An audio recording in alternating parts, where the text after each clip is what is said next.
Hello, and welcome to this week's new reading vlog. Today I'm doing a weekly vlog. It's sort of unconventional. I'm starting this late on a Wednesday. I finished some books for another reading vlog that I'm doing, and I finally want to get back to doing sort of like a mood reading vlog. I have 3 books that I'd like to read and 1 audiobook that I possibly would like to.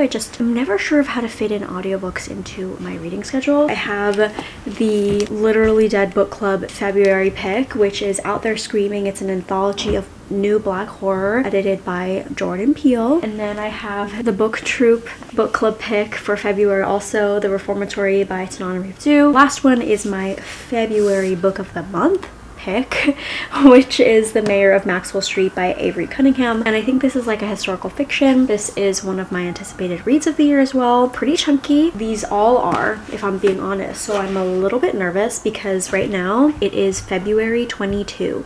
Yep, February 22. Am I gonna finish these time? I don't know. This one's due at the library on the 26th, so I'm hoping that I could at least finish it by then. I have dinner plans with my friend today, so I don't have a lot of reading time. I also have some errands I want to run before I meet up with her. Let me just quickly get dressed first, because I just did my hair because I couldn't do the intro without it. My bangs looked so bad, and the crunch has been scrunched. So let's get ready. I have an outfit in mind, or my original outfit I decided to wear for date night on Sunday, so let's just get ready. The first outfit, I haven't buttoned up the back, so hopefully I don't flash anybody, but it's this bodysuit with leather pants and this blazer because I haven't worn it in a while. And then I'll wear like black boots with it. Or if I want to go cozy and wear like my Hope Macaulay cardigan over it. I actually have 2. I have this one from Etsy, my strawberry one, but I feel like I wore this the last time I hung out with my friend. Maybe not this, even though it's really cute. Save that for another day. Since my outfit's all black, I thought the Hope Macaulay one could add some color. It's just really big, might be kind of hard to eat in, but I think this is really cute. Or my other outfit option, this still on the fancier side I would say, with my silk shirt because it's a button down. Obviously it needs to be ironed, but probably this snow blazer. I think I would just wear the coat over this. It's a little bit more relaxed, easier for eating. I haven't worn my pants, the leather pants, in a while, my vegan leather from Aritzia, which is why I wanted to create 2 outfits with this. I think I might be leaning towards this. Oh, easy. Let's just iron this shit.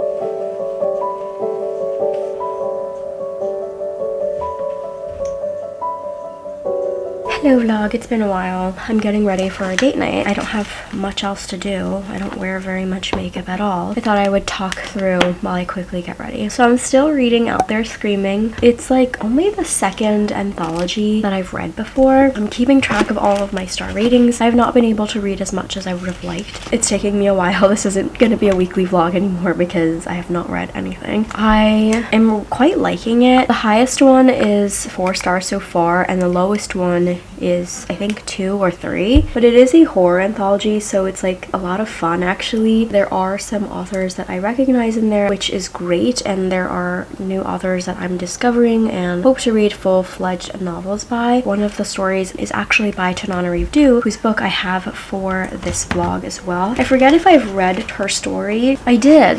Oh. Did I like it? I gave Tananarive Due 4. Yeah, that was my favorite one so far. Gabby actually already did her live show for the Reformatory, so I'm very behind. I'm not sure when Lala's doing hers, but I low-key wish that Gabby would do it like at the beginning of the next month. I'll just watch it later and see her rating, or like catch her vlog of her reading it. I'm really still excited to read it. I saw Jessie on YouTube gave it 5 stars on Goodreads. So far the stories, some of them are confusing. I actually really enjoy reading it on the commute mute. I'm like gasping, I'm getting creeped out, and it's been a good time so far. One of them that I enjoyed, like I didn't see it coming at all. Maybe it's a little bit like Haitian folklore, but one of them kind of is like about a siren, and one of their sisters was taken and turned into a siren, or is helping the siren and will end up becoming the siren. Creepy stuff like that. Some of them are like monsters and obviously supernatural. I'm keeping track of the ratings just because there's so many stories and I want to be able to remember so that maybe I can come up with like a median rating for this book. Coda and I for today we're going to Fish Cheeks, which is a Thai restaurant. I've been there one time before. It's like not really a Thai place that I've been to before. It's different. We're gonna try going there. It's a really popular place, so we couldn't get reservations, so we're gonna try to go in early for happy hour. I know it's a big location. I'm doing all black with a pop of red today. I've been getting back into lipstick and I think I'll wear my Jordan ones. Two drinks that I'm curious about at the time. That has a melon cream.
During date night, I decided not to bring a book with me, and I started what I thought would be an audiobook that I had out from Libby of Butcher and Blackbird, and it turned out to be the ebook. I've kind of had like difficulty balancing the two books because I am still reading this anthology. I'm now finally 50% of the way through. In terms of out there screaming, I still am having a really great scary time with it. It's not like super intensely scary just because they are short stories, but I am still keeping track of my ratings for each story. I think the highest one is still 4 stars. I had 2 4 stars back to back. In terms of Butcher and Blackbird, I thought it was about 2 assassins, but it's about like 2 regular people. They're kind of like Dexter, where I guess they're like vigilante killers. Of their killing serial killers, they have like heard of each other. The book starts out with the guy Rowan helping Sloane escape from this situation where she just killed someone and she was trapped in a cage. Now they're having this competition of seeing who can find and kill this serial killer who's killing hikers. They've known each other now for at least over a year. There's definitely an attraction there. They don't see each other very often. They live in different states, I think. I originally thought that I wanted to get the audiobook because I had heard that it is dual narrator. Rowan is Irish. The Irish accent's like really good and sexy, but I'm just reading it by ebook. It's a really popular book. I think it's supposed to be a trilogy. I kind of hate how slow I'm reading because I'm still kind of behind. Does anyone else find that during COVID their immune system is like totally shot? I used to never get sick. I would go years not getting sick, and now I get sick like 2 to 3 times a year. I hate it. This one's Coda's fault. He got me sick. My throat's dry. My nose is really runny. I sound like I have a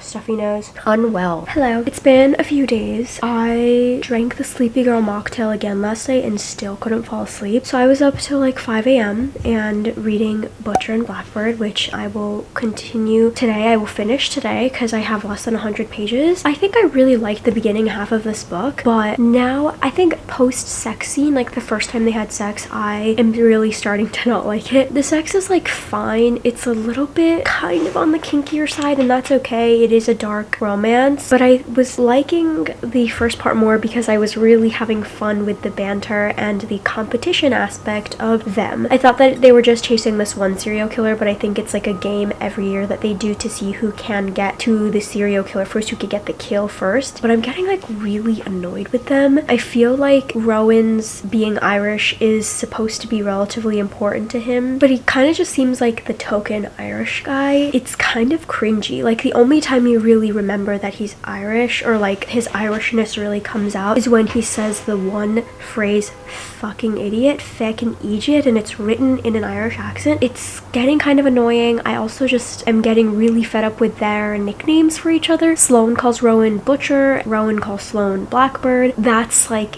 it, or it's like weird names like Pretty Boy, and they just seem kind of not childish but immature. She's young. I think she's like 24. I'm not really sure how old he is. He got this tattoo of her before they even started hooking up, which is like a red flag to me. It's like giving creepily obsessed. It's giving stalker. I didn't like that at all. I think I screenshotted this part, which I thought was like really just not right. It was probably something that they were doing during sex. Why are you falling asleep with his dick in you?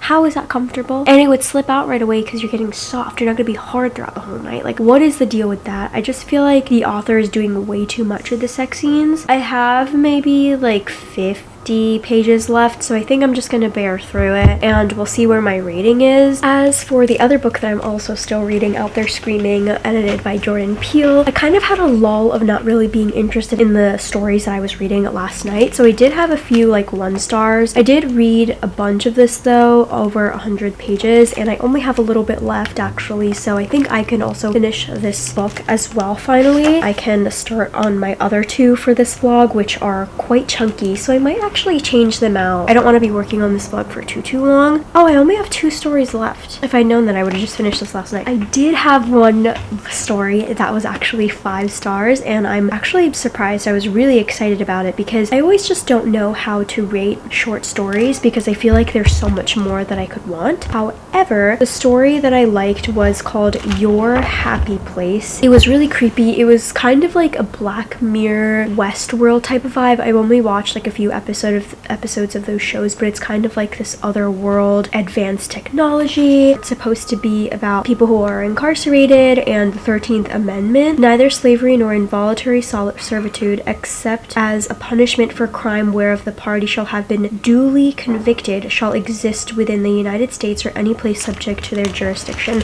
So I really enjoyed that one. I thought it was really creepy. I do have a bunch of 3.5s. I had like more 4 stars at the beginning. I really like the one about the siren and the one about the freedom riders. I think I'm just gonna hunker down and finish the 2 books that I'm reading now. We'll figure out what else to read. I would like to get to the Reformatory, but I think since I ended up picking up Butcher and Blackbird for this vlog, I might do something else.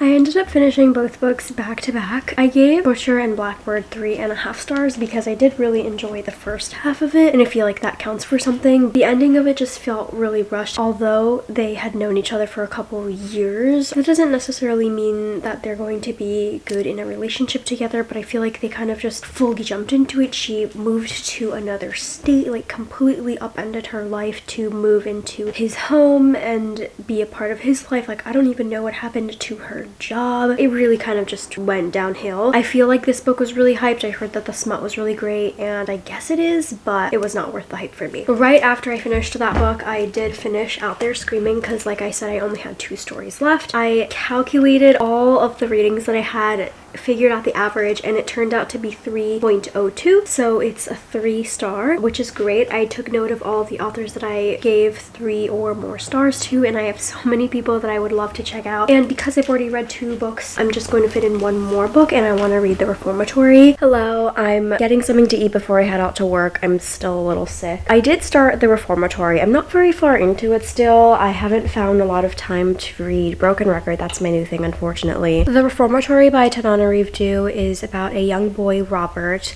He is a young black boy, and he kicks the knee of a white boy and is sentenced to go to a reformatory, a school, which is basically a jail, for 6 months, which is apparently better than most because a lot of kids are sentenced there until they're 21 years old. So Robert is 12, and he gets sent off to the school where there are haints, and they're like spirits of past boys who were abused there. It's a really scary place, and it does work like a prison, so you're fending for yourself. You have to find people to watch your back. There's a place called like the Fun House where you get whipped basically. They have school, like classes, but they also have jobs. They get sent out into the fields and work as slaves, and this is 1950s Florida. His family is doing everything they can to get him out before it's too late. It's a like historical fiction horror, and it's based off of an actual school, and Tananarive Due had a relative go to this school, and it was like a really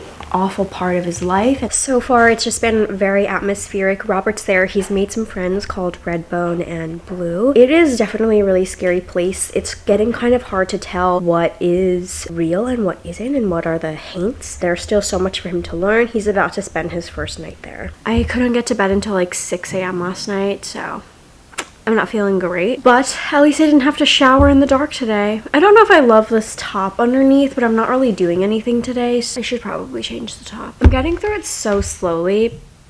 It is still really atmospheric, and I'm not even halfway through, unfortunately. However, it is reading a little bit more historical fiction. I was watching back the live show for Out There Screaming, the Literally Dead book club discussion about it. Erin from Booked and Busy was on this one with Lala, and she was also reading the Reformatory for this book for BookTuber, and I haven't watched the live show for that. However, I saw that Erin said she already DNF'd this book, and just maybe Tananarive Due in this Jim Crow era is not for her. She had mentioned that she didn't really like reading books about the Jim Crow era anyway, so maybe that's just it, because she also did not like her short story from Out There Screaming, which I did like. I'm kind of waiting for more of the horror aspects to come into play. The historical aspect is like really horrifying. When Robert ended up going to the fun house getting whipped, it was really awful. Like the description, it was just incredibly painful. Gloria is still trying to do everything she can. She's trying to gather money. She's trying to meet up with the lawyers from the NAACP to see what they could do to release him. It's kind of like a race, because the white people obviously could do whatever the fuck they want to make sure that this poor black child stays within their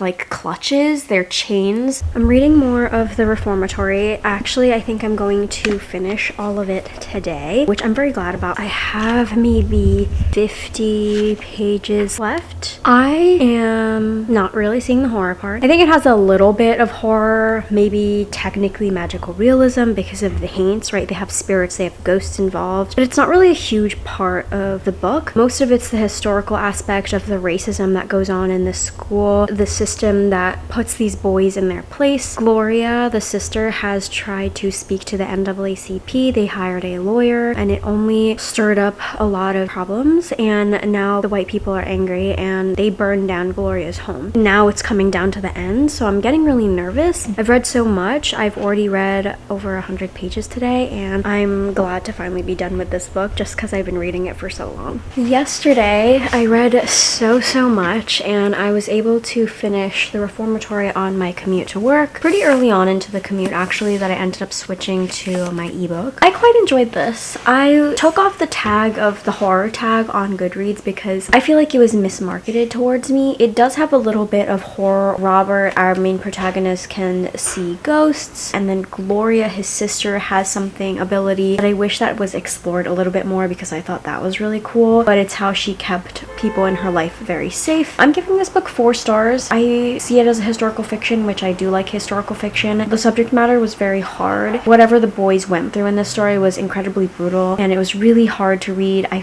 could feel my skin crawling, but I'm giving this 4 stars, so that brings me to the end of this reading vlog. I hope you enjoyed. This book did take me a while. It took me like a week, but I'm glad that I ended up really enjoying it, and then now I have it as a physical book on my shelf. I hope you enjoyed watching. Please let me know what you're currently reading, and I'll see you all in my next video. Thank you for watching. Bye!